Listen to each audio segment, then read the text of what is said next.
Bueno, vamos a hablar acerca de conductas difíciles en la demencia y acerca de cómo tenemos que entenderlas, ¿no? Cuáles son y cómo hacerle frente a ellas cuando aparecen. Pero primero tenemos que entender cuáles son estas conductas, ¿no? Porque no todas aparecen en los pacientes que tienen demencias, algunas son mucho más intensas, otras menos, a veces aparecen en diferentes momentos o diferentes etapas o diferentes estadios de la enfermedad, pero en la gran mayoría de los casos, aunque sea durante un pequeño acotado, durante un tiempo acotado, suelen irrumpir. ¿No? Entonces, dentro de estos síntomas, en realidad, o conductas que vamos a encontrar, vamos a tener la agitación, el enojo, la agresividad, la apatía, la ansiedad, los delirios, las alteraciones del sueño, las preguntas, ¿no? repetitivas y la deambulación. Claramente todas no van a impactar de la misma forma ni en la persona que sufre la demencia, ni en el cuidador, ni en la calidad de vida que va a tener ese paciente. Pero es importante que podamos tenerlas en cuenta, sobre todo si uno está pasando por los primeros estadios de esta enfermedad, para saber qué cosas podrían llegar a aparecer. Entonces, lo que tenemos que tener en cuenta es que estas conductas son involuntarias, es decir, que las personas cuando empiezan a manifestarlo no lo hacen a propósito. No es que sea un capricho, no es que es falta de voluntad para no querer hacer una u otra cosa, no es una forma de manipular y claramente tampoco es un deseo de molestar, sino que lo que está sucediendo justamente en la demencia es que ese cerebro se va modificando y al modificarse el cerebro también se modifica la forma en que se entiende el entorno, la forma en que se percibe esa información, la forma en que se comprende y por ende la forma en que se responde. Entonces muchas veces las respuestas, ¿no? que son estas conductas a veces inapropiadas o desreguladas o de emociones a veces muy intensas, tienen que ver con una incapacidad para comprender lo que está sucediendo alrededor y la forma que el individuo encuentra para poder comunicarse. Entonces, muchas veces cuando hay una conducta que suele ser inapropiada o que resulta incómoda o tal vez podríamos llegar a decir hasta molesta, uno tiende, ¿no? a preguntar por qué se hace esto, o de hecho se le pregunta al paciente, ¿por qué haces esto? Y la realidad es que esa pregunta muchas veces no tiene respuesta porque los pacientes tampoco saben el por qué lo hacen o el por qué responden en el sentido de por qué se conducen así, sino que uno debería preguntar en realidad qué es lo que está intentando expresar, ¿no? Tal vez no en forma directa al paciente, sino preguntárnoslo a nosotros mismos, ¿qué es lo que me está intentando decir al comportarse de esta manera? ¿Es que no está entendiendo o es que le está pasando otra cosa? Entonces, claramente, el poder modificar esta forma de pensarnos o de interrogarnos acerca de cómo se comporta alguien, también nos ayuda a entenderlo, a bajar nuestra ansiedad, a bajar nuestra tensión y a poder acompañar mejor a la persona que padece la enfermedad. Entonces, como decía, ¿no? Este cerebro se va modificando, justamente esta modificación se da porque en la enfermedad de Alzheimer lo que se va produciendo es una muerte neuronal acelerada y al morir esas neuronas, entonces todos los procesos cognitivos que nosotros usamos en forma habitual para resolver problemas, para recordar un hecho, para contar una historia, para poder, no sé, cambiarnos, mantener nuestros hábitos a diario, empiezan a alterarse. Entonces lo que sucede es que empezamos, esas personas con demencia empiezan a perder la capacidad para comprender las situaciones, les cuesta comprender justamente la información que están recibiendo tan bien como lo hacían antes. Obviamente aparecen estos olvidos, estas fallas en la memoria, entonces no recuerdan las conversaciones, se olvidan de las citas médicas, de los lugares en los que estuvieron o las personas incluso con las que estuvieron compartiendo algún momento. Hay una dificultad para expresar lo que uno quiere, ¿no? Muchas veces nos sucede a nosotros que no tenemos fallas cognitivas, poder decir exactamente lo que queremos. Imagínense a una persona que tiene demencia, ¿no? Todavía se le genera mucho más esta dificultad. Entonces, decir lo que necesita, decir lo que siente, empieza a ser un problema. Claramente hay una desregulación emocional porque hay una pérdida, ¿no? del filtro inhibitorio o de este freno inhibitorio, mejor dicho. Entonces, frente a situaciones que tal vez no eran tan abrumadoras, los pacientes empiezan a desbordarse emocionalmente y pueden reaccionar en forma exagerada, no tanto desde el enojo como incluso desde situaciones que les generan placer. Hay mayor dificultad para adaptarse a los cambios, entonces cuando las rutinas empiezan a alterarse, eso genera una modificación en el día a día y también puede traer problemas porque implica que rápidamente una persona tiene que salir de una actividad de la cual ya está acostumbrada y entrar y acomodarse de forma más adecuada posible a una nueva. Entonces, bueno, esto también puede generar confusión y puede traer malestar. Entonces tenemos que pensar que los cambios de conducta, ¿no? Las formas en que reacciona una persona empiezan a dejar de ser solamente una reacción inmediata a lo que se le presenta, sino que empiezan a formar parte de una forma de comunicarse. Es decir, que cuando los pacientes reaccionan de una determinada manera, en realidad nos están queriendo expresar algo en particular, ¿no? Que puede ser un disconfort, que puede ser un displacer, que puede ser una molestia, puede ser dolor, puede ser incomodidad. Entonces, exige claramente que las personas que acompañamos y que estamos rodeando a ese paciente tengamos que pensar un poquito más allá de lo que vemos solamente a simple vista. Entonces, ¿qué puede estar atrás, ¿no? de estas conductas difíciles? Entonces, ¿qué pueden representar estos cambios de actitud? Bueno, como decía recién, pueden representar dolor. Entonces, la persona no sabe cómo expresarlo y claramente está más irritable. Puede ser miedo también, es decir, que por esta falta de comprender la información que está en el entorno, sienta que hay una situación que es amenazante, entonces se siente inseguro, siente que pierde el control. Entonces también reacciona en forma intempestiva. Puede generarle confusión, entonces confusión por no comprender esta información y entonces eso también genera una sensación de pérdida de control, ¿no? Porque uno no termina de entender del todo qué es lo que está sucediendo, o por ejemplo, no sabe o no logra comprender dónde está o por qué está en ese lugar o qué es lo que está pasando. Puede representar también aburrimiento, ¿no? Ya sea por falta de estímulo, porque todos los días son iguales, porque hay una rutina que en realidad no tiene tanto cambio en lo que se realiza en el día a día. No hay actividades que sean significativas. Entonces, bueno, eso también puede generar cierto cambio de conducta. Puede ser que la persona se sienta sola y no sepa cómo expresarlo. Entonces, también, o sea, la necesidad, ¿no? de acompañamiento, de contacto, de contención, muchas veces genera algún tipo de alteración. Puede representar cansancio, ya sea físico o mental. Si es mental, por sobre todo, aumenta mucho, ¿no? la irritabilidad. Entonces, un buen sueño, un buen descansar es fundamental. Pueden ser necesidades mucho más básicas, ¿no? Como que el paciente tenga hambre o tenga sed. Esto pensándolo en un estadio mucho más avanzado, donde ya las personas tienen mucho más dificultad para poder expresarse. Puede ser que el paciente está abrumado porque hay un exceso de estímulos en el ambiente, ya sea que hay mucha gente, hay muchas luces, hay muchas personas hablando al mismo tiempo, y eso empieza a alterar al paciente porque lo empieza a confundir, porque hay mucha información para procesar en ese momento y claramente no lo logra.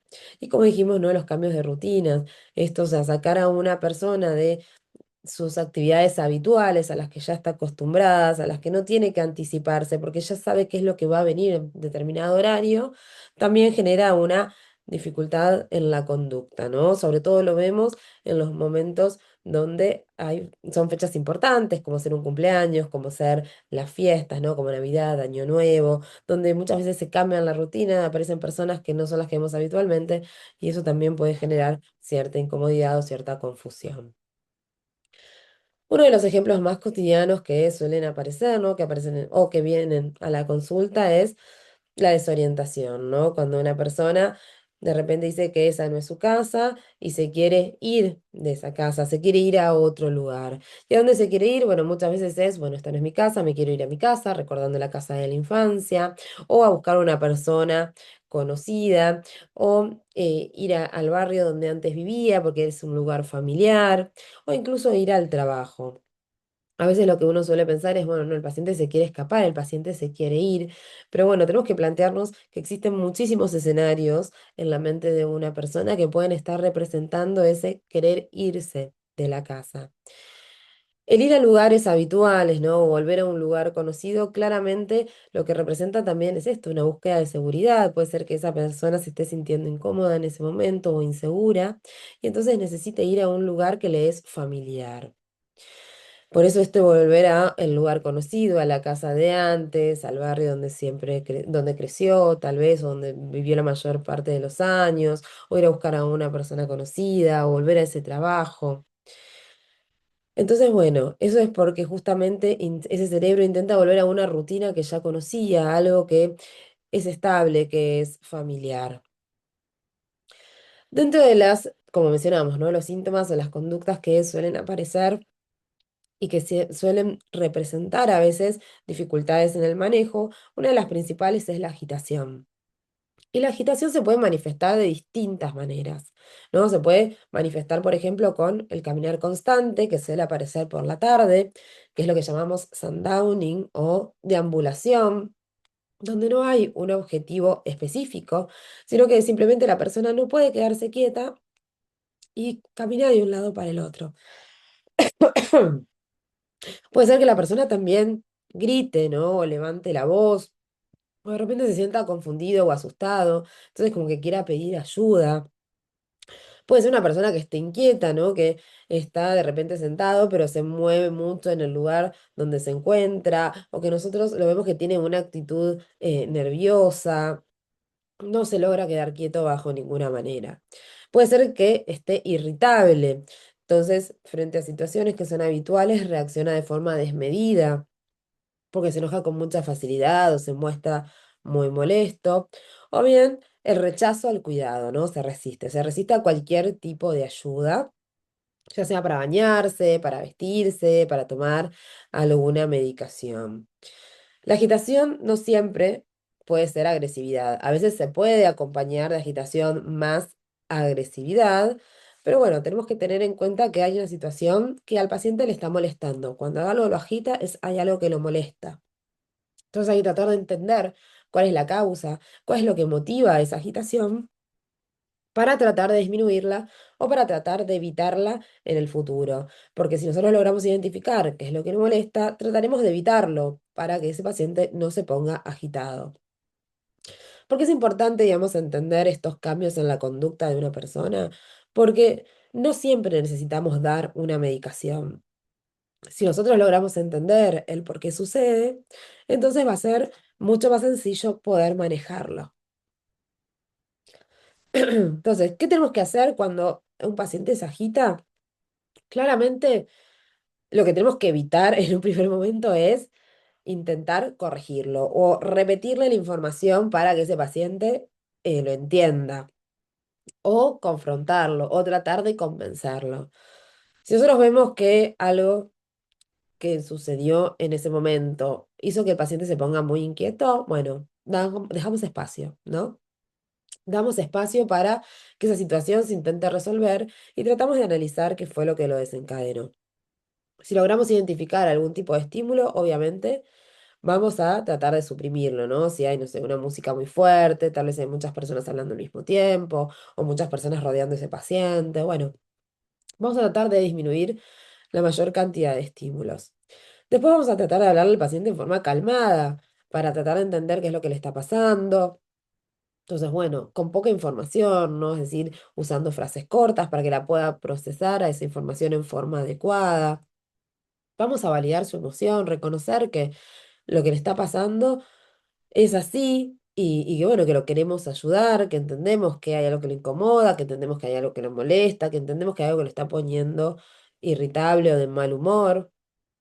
Tratar de cambiar el foco atencional. Esto es importante. Tratar de proponer otra actividad, aunque sea simple, pero que sea conocida para ese paciente y sobre todo si es una actividad que le resulta placentera. No sé, si por ejemplo a nuestro paciente le gusta cantar, bueno, trataremos de poner la música que al paciente le gusta para tratar de ayudarlo en esa situación o en esa actividad.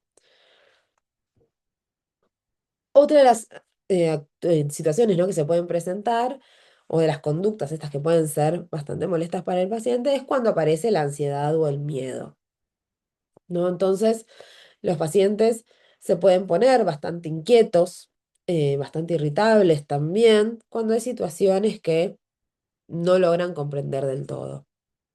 Entonces, muchas veces se suelen preguntar, ¿no?, si va a pasar algo malo o les cuesta el poder entender o anticipar una determinada situación, o se hacen preguntas acerca de situaciones que no han sucedido y que probablemente no sucedan, ¿no? Como por ejemplo, ¿qué pasa si me quedo sola? Eh, o cuando están desorientados y no saben qué momento del día es, si ya cenaron, si están por cenar, cuándo van a comer, si va a venir alguien. Entonces todo eso puede generar agitación también en la persona. Puede ser que estas preguntas sean reiterativas y siempre se vuelva a preguntar lo mismo. Entonces el acompañamiento claramente va a ser fundamental porque eso va a ayudar a que la persona sienta que hay otro en el que puede apoyarse, en el que puede sostenerse, en el que si tiene alguna pregunta tiene a quién dirigirse. Entonces, bueno, hay que tener en cuenta que la memoria emocional es la última que se pierde en este tipo de patologías. Entonces, que nosotros podamos acompañar esas preguntas, que podamos responderle a la persona mirándole a los ojos, va a ser fundamental también para transmitirle tranquilidad frente a estas situaciones. Entonces, esta repetición, ¿no?, constante de preguntas, que pueden ser acerca de la hora, pueden ser acerca de si viene una persona, que tal vez nosotros informamos, ¿no?, que mañana va a venir, no sé, tu hermana a visitar, entonces aparece, ¿no?, en forma consecutiva, y cuándo va a venir mi hermana, y cuándo va a venir mi hermana, o el lugar donde está, ¿no? Es principalmente porque tiene que ver con una falla en la memoria. Entonces, hay que armarse de mucha paciencia para poder responder, para tratar de no contestar mal, porque tal vez uno puede responder 4, 5, 6 veces, pero ya obviamente cuando ya el paciente vuelve a preguntar por décima vez lo mismo, uno se empieza a poner también un poquito irritable. Y es normal, o sea, con lo cual también, digamos, así como nosotros validamos las emociones que aparecen en los pacientes, es muy importante también que podamos validar las emociones que aparecen en los cuidadores, porque si no también aparece la culpa o que uno está haciendo algo mal. La realidad es que uno es un ser humano y también aparecen esas emociones. Pero para tratar de contrarrestar justamente esta forma a veces de contestar, que puede llegar a ser a veces un tanto agresivo, con un tono más alto hacia el paciente, cuando uno ya se cansó, que le preguntó 20 veces lo mismo.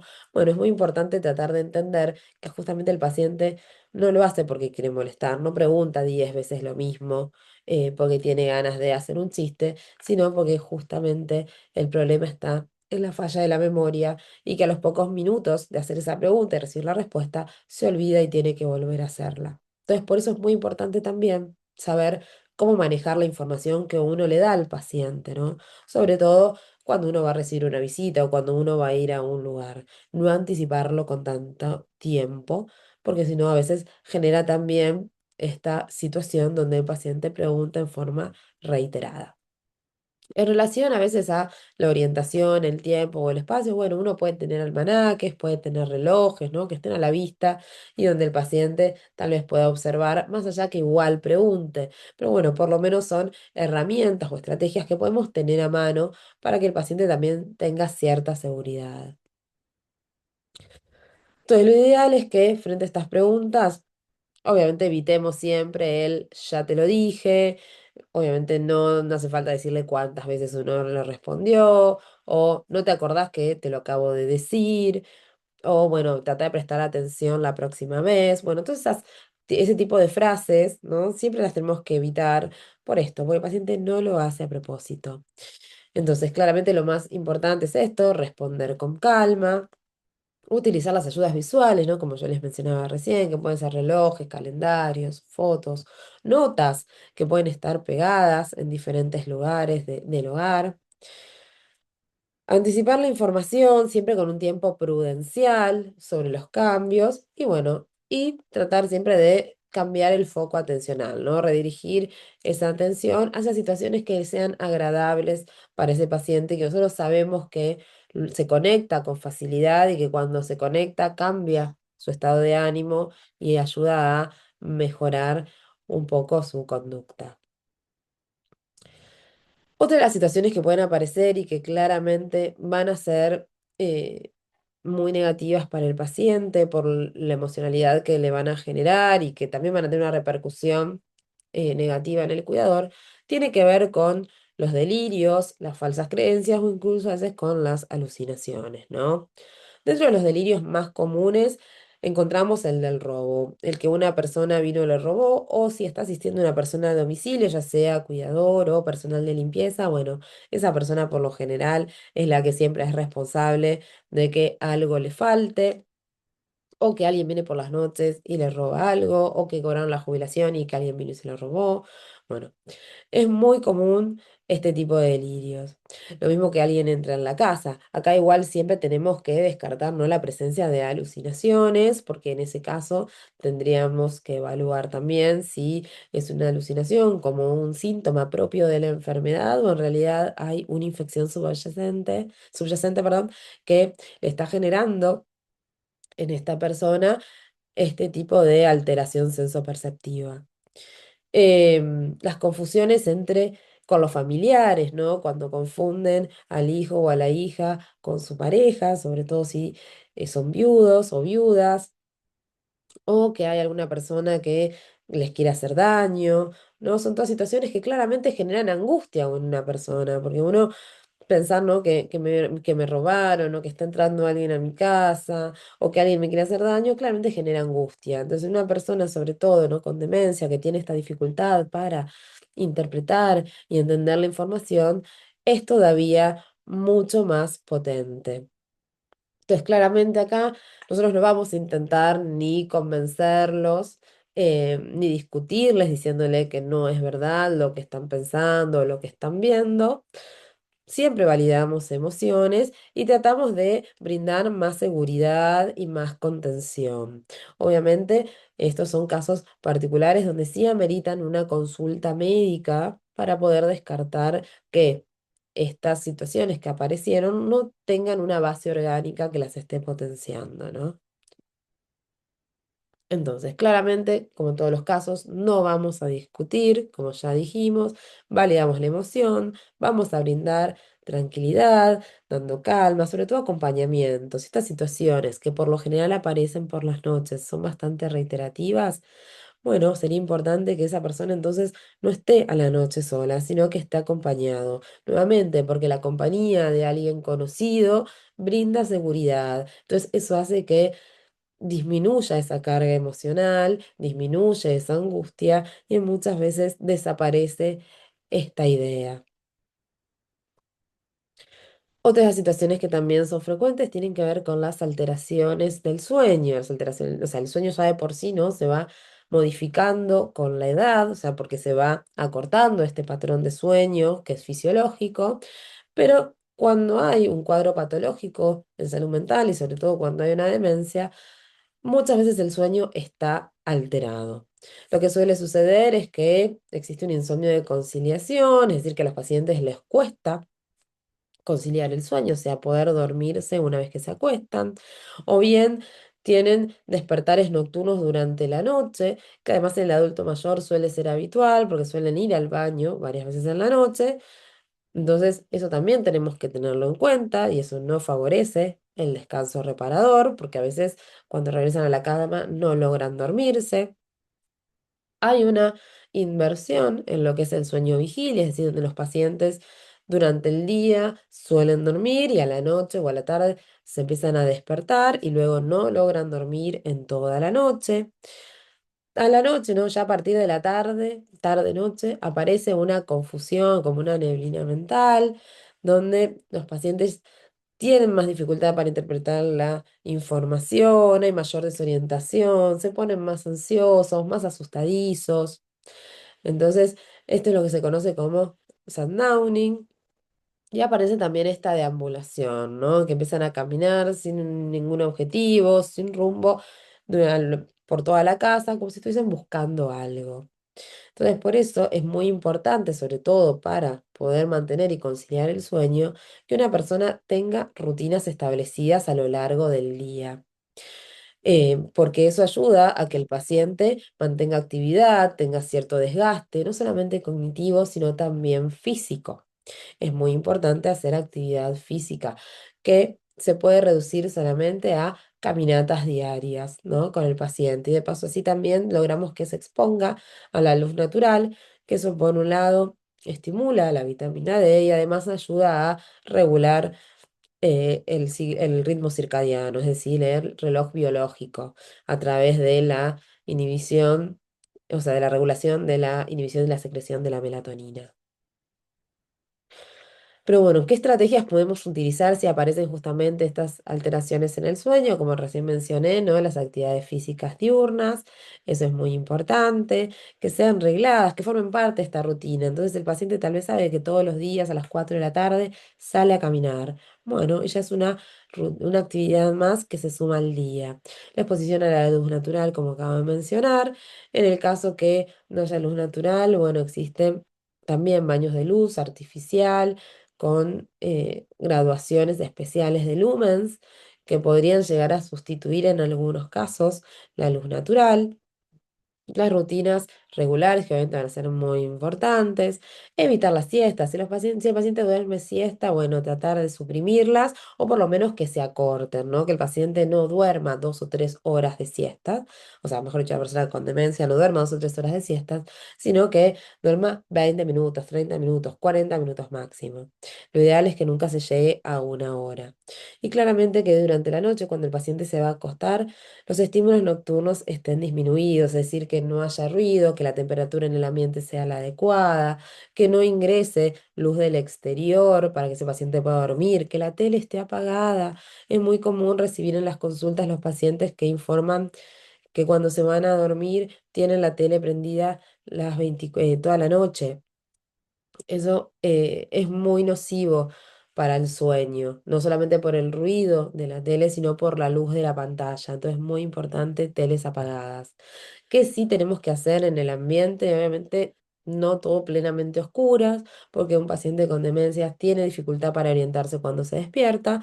Entonces sí se puede colocar una luz de noche, que puede estar en la habitación, puede estar en el pasillo. Esas luces las mismas que se usan para los niños y las niñas cuando son chiquititos y le tienen miedo a la oscuridad. Bueno, lo mismo para el adulto mayor. Entonces, cuando se despierta porque tiene que ir al baño o de repente se despertó, rápidamente logra ubicarse en el ambiente y así también disminuimos accidentes, pues entonces puede ver por dónde se tiene que mover. La apatía es otro de los síntomas que también suelen aparecer en las demencias. De hecho, es uno de los síntomas principales para hacer diagnóstico de demencia y que muchas veces no se tiene en cuenta o es pasado por alto. La apatía consiste en esta incapacidad de sentir placer, donde el paciente no solamente, ¿no? Como dice ahí, no tengo ganas de hacer nada, sino que no solamente no tiene ganas de hacer nada, sino que además no le importa si hace o no hace, no le genera angustia. Entonces, lo que se observa es que la persona empieza a perder la iniciativa, es decir, antes iniciaba tareas, o sea, las realizaba en forma rutinaria y ahora le cuesta, le da lo mismo, hay que insistirle demasiado para que pueda hacerla. Empieza a dejarlas de lado las actividades que antes le generaban interés o que le generaban placer, entonces uno tiene que estar atento, eso siempre nos tiene que llamar la atención.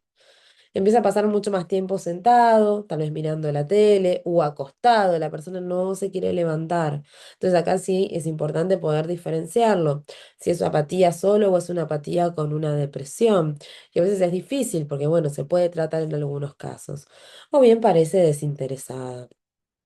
Entonces tenemos que tratar de tener en cuenta, ¿no? De entender qué es lo que está sucediendo y para entender qué sucede tenemos que conocer a esa persona, saber cuáles eran sus gustos, cómo era antes de que apareciera la enfermedad. ¿Qué podría ayudar para que esta situación revierta?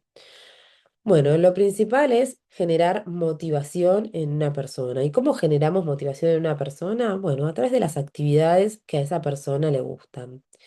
Entonces, tenemos que elegir siempre actividades que sean significativas en la vida de un individuo, es decir, que antes sí le generaban interés o sí le generaban sentido y acompañarlo a realizarlas, es decir, no decirle, bueno, anda a hacer tal cosa, o sea, no ordenarle, no indicarlo como si fuésemos una maestra o un maestro, sino acompañarlos en realizar esa actividad, ¿no? Para que se sientan también contenidos, sobre todo por esto, porque faltan esas ganas. Entonces, como faltan ganas, tenemos que ayudar a que aparezcan.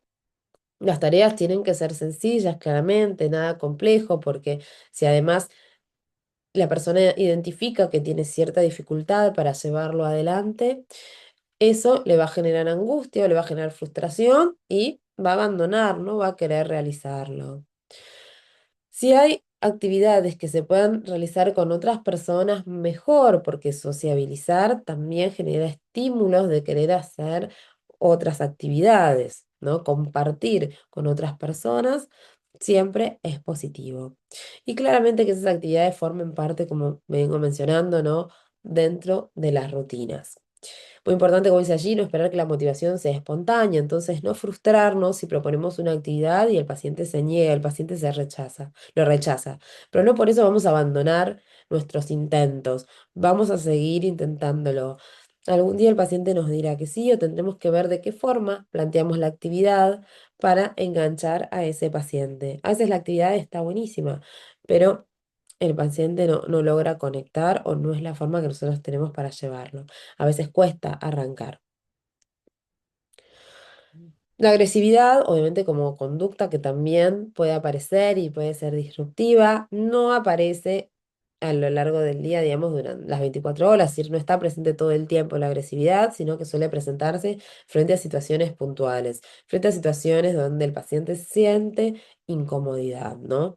Una de ellas suele ser el baño, la hora de bañarse, donde los pacientes se resisten completamente y puede llegar a terminar a veces incluso en agresividad física, no solamente en agresividad verbal, ¿no? Pero todo lo que tenga que ver con el contacto con el cuerpo, ¿no? Fíjense, la higiene, los cambios de ropa, la administración de la medicación, ¿no? Donde hay, de cierta manera, eh, un contacto directo, ¿no? Con la intimidad de una persona. Entonces, siempre es importante tener en cuenta que frente a estas situaciones, un sujeto se puede sentir amenazado, se puede sentir confundido. Entonces, siempre tenemos que pedir permiso, ¿no? Estamos o queremos empezar a hacer una actividad que implica el cuerpo del otro. Entonces, pongámonos nosotros en ese lugar. Si alguien menos dice, bueno, hay que bañarse, y no sé, y a la ligera nos empieza a sacar la ropa. Nosotros nos vamos a resistir, no vamos a creer, ¿por qué lo tenemos que hacer? Entonces, bueno, estas son actividades que a veces requieren de mucha paciencia, requieren de mucho tiempo. Entonces, si estamos apurados, muy probablemente no salga bien esa actividad, sino que tenemos que tener el tiempo suficiente para que se pueda ir realizando la tarea de la forma más adecuada posible. Entonces, ¿qué es lo que podemos hacer para tratar de evitar que haya un episodio de agresividad? Bueno, siempre explicamos. Explicar antes de actuar, como dice allí, ¿no? ¿Qué es lo que vamos a hacer? Si es la hora del baño, bueno, explicar tal vez que 30 minutos antes, que en media hora, bueno, vamos a ir preparando el baño porque hay que bañarse, va a haber que sacarse la ropa, hay que ir a la habitación, hay que ir al baño, ¿no? Como todos los pasos o detallar los pasos lentamente como debieran ser. Después pedir permiso, pedirle permiso, bueno, me permitís que te voy a ayudar a sacarte la remera, a sacarte el pantalón, a sacar las medias, ¿no? Como cuando uno va al médico, cuando uno va a una consulta médica, el médico tiene que pedir, o la médica tiene que pedir permiso siempre cuando uno lo van a revisar. Bueno, en este caso es lo mismo. Siempre con palabras simples, con un tono tranquilo, ¿no? Nada de estar apurados, porque, como ya dije, si estamos apurados, muy probablemente no salga bien esta actividad. Respetar los tiempos de una persona, ¿no? Tal vez dice, bueno, ahora no, o en un ratito, bueno, esperamos un ratito, pero obviamente tampoco es que vamos a esperar 10 horas para realizar un baño, ¿no? Los tiempos siempre tienen que ser prudenciales. Para eso también es importante conocer cuáles son los horarios en los que mejor conectado o mejor predispuesto está el paciente. Probablemente la noche no sea el mejor horario para realizar el baño, si sea a la media mañana o al mediodía o horas tempranas de la tarde, donde el paciente todavía está mucho más lúcido y con y más conectado cognitivamente. Por la tarde, como dijimos, es un momento donde puede aparecer confusión, donde el paciente ya está cansado, ya no está tan bien predispuesto para hacer una nueva actividad. Entonces, bueno, el baño, aunque nos parezca algo sencillo, es una actividad compleja. Entonces, tenemos que elegir también en qué momento, cuál es el momento más adecuado, ¿no? Para realizarlo.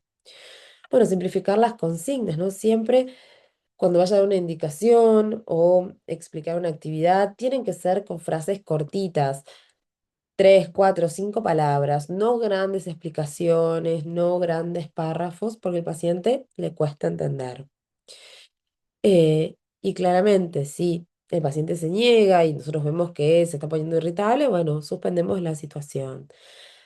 Bueno, veremos si se podrá hacer el baño, si no se podrá hacer el baño, si lo podremos retrasar tal vez unas horas, si tal vez lo tendremos que retrasar un día, a menos que, bueno, sea muy necesario que el paciente tenga que bañarse. Entonces, siempre ten en cuenta que la seguridad para el paciente es prioritaria. Entonces, que él se sienta seguro, que se sienta contenido, va a ser fundamental. Claramente todos estos síntomas, ¿no? que van a generar cambios en la conducta de un paciente van a tener un impacto directo en el cuidador, que es el que está ahí acompañando, que es el que está ahí recibiendo estas manifestaciones conductuales que aparecen. Y claramente no son conductas fáciles, sino que son conductas a veces difíciles de manejar y que cuando uno logra entender bien la situación o la escena, después se vuelve sencillo, porque ya sabemos cómo tenemos que actuar la próxima vez, pero en un primer momento no lo sabemos. Entonces muchas veces genera, ¿no? Agotamiento físico, agotamiento mental, agotamiento emocional, porque uno sin, por más de que lo sepa, por más de que lo escuche, por más de que se lo repita, muchas veces uno se vuelve a hacer la pregunta, pero ¿me lo está haciendo a propósito? ¿Me está cargando? Si ayer ya lo hicimos, otra vez lo mismo. Y eso va generando cansancio, ¿no? Porque uno que no tiene fallas cognitivas ve que la solución es tan sencilla y no puede entender cómo el paciente no lo ve. Obviamente genera ansiedad porque hay una preocupación constante, miedo o incertidumbre sobre todo esto, ¿no? Si el paciente intenta irse de la casa o el paciente tiene muchas confusiones o el paciente está con estas ideas de robo, ¿no? O estos delirios muy persistentes. Entonces, bueno, claramente es una preocupación constante porque uno no sabe cuándo va a volver a aparecer esa idea. Aparece la culpa, como ya había mencionado, de sentir que uno no hace lo suficiente o cuando uno responde mal o cuando uno no sabe qué hacer o uno se pregunta, ¿podría haber hecho algo mejor? ¿Lo podría haber hecho de otra forma? Bueno, no lo sabemos, hay que probar. Cada persona con demencia reacciona en forma distinta. Entonces, muchas veces lo que sirve para uno no sirve para otro. Y es encontrar cuál es la mejor manera para que esa persona pueda llevar adelante sus actividades. A veces no depende de uno, a veces es uno el que no tiene que estar en ese lugar y tiene que dejarle lugar a otra persona que pueda llevar adelante la actividad, ¿no? A veces es eso, a veces que el paciente se pone o reacciona con un miembro en particular, que sobre todo suele ser ese cuidador que está con por más tiempo con el paciente, y a veces cuando viene otra persona, a la que ve menos, con la que no está todos los días y que le propone hacer una actividad, el paciente accede sin problema. Y eso también genera frustración en el cuidador por sobre todas las cosas. Porque dice, pero ¿cómo puede ser? Yo le estuve diciendo exactamente lo mismo todos los días y él me dijo que no. Y vino fulanito o fulanita que no ve nunca y le propone lo mismo que yo y le dice que sí. Y accedió sin problema. Bueno, esas cosas pasan. Entonces eso genera impotencia, genera irritabilidad, claramente genera pérdida de la paciencia, porque uno dice, bueno, entonces la próxima vez yo le voy a decir que haga tal o cual cosa y lo va a tener que hacer y bueno, y las respuestas no son las que uno siempre imagina.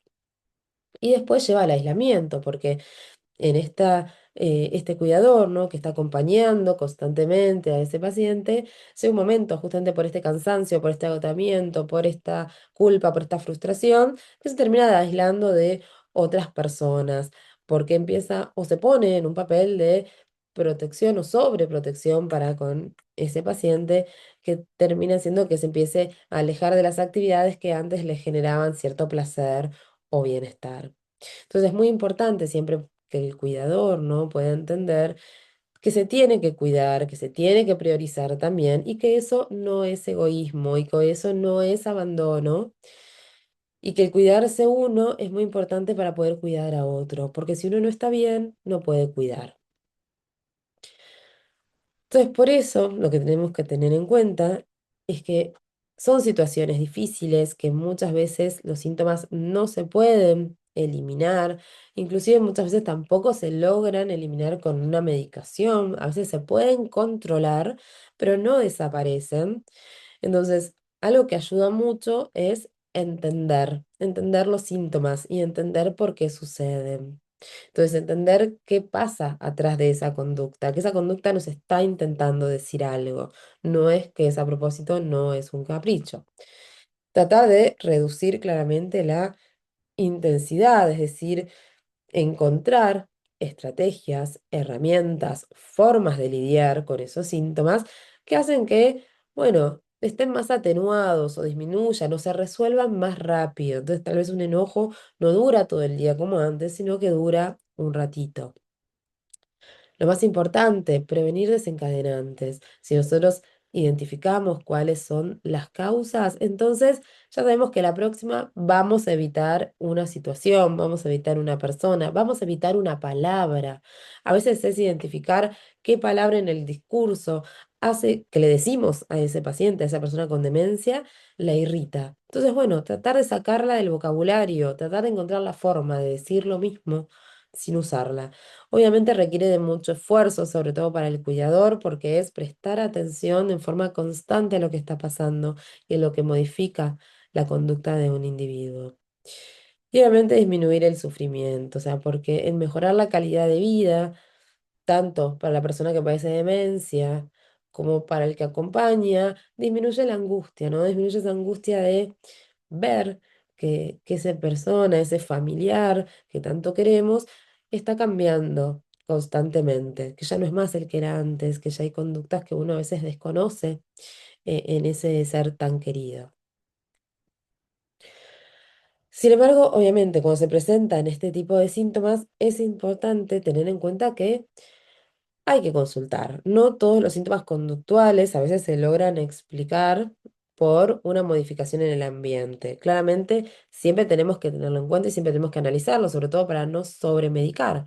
Pero bueno, hay veces donde esta aparición, ¿no?, de conductas pueden manifestar a su vez otro tipo de enfermedad o patología que esté empezando a aparecer, como ser una infección.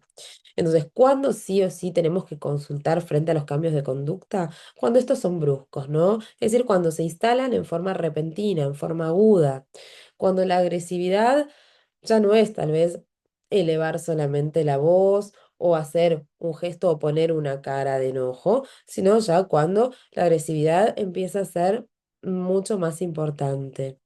Cuando empiezan a aparecer alucinaciones nuevas, ya no es una idea de o un delirio de alguien vino a robarme o me parece que vienen a la noche. Cuando ya el paciente empieza a manifestar que está viendo que viene una persona todas las noches y entra a la casa y él lo ve o ella lo ve, bueno, esas alucinaciones claramente siempre nos están indicando cambios que tienen que ser observados. Cuando el paciente se empieza a caer, cuando antes estaba tal vez con inestabilidad en la marcha, pero no era nada más que eso, caminaba un poquito más lento, pero ahora tiene caídas, ¿no? Bueno, claramente hay algo que está cambiando. Cuando las alteraciones del sueño son importantes, son severas, es decir, que por más que se mantuvo una higiene de sueño, por más de que se adoptaron todas las medidas, se disminuyeron los estímulos, se colocó una luz de noche, el paciente igual no puede dormir, obviamente eso amerita una consulta. Y cuando hay una situación que pone en riesgo a ese paciente, es decir, a la persona que tiene demencia, o en riesgo a un tercero, ya sea un cuidador formal o informal. ¿Por qué? Porque todas estas situaciones pueden estar implicando, como yo les decía, al que se esté gestando alguna otra patología subyacente, es decir, que haya otra causa médica que pueda explicar estas conductas. Por eso siempre es importante que tengamos en cuenta que cuando una persona reacciona de una manera, es una forma de expresar algo, algo nos están queriendo decir. Entonces tenemos que poder prestar mucha atención.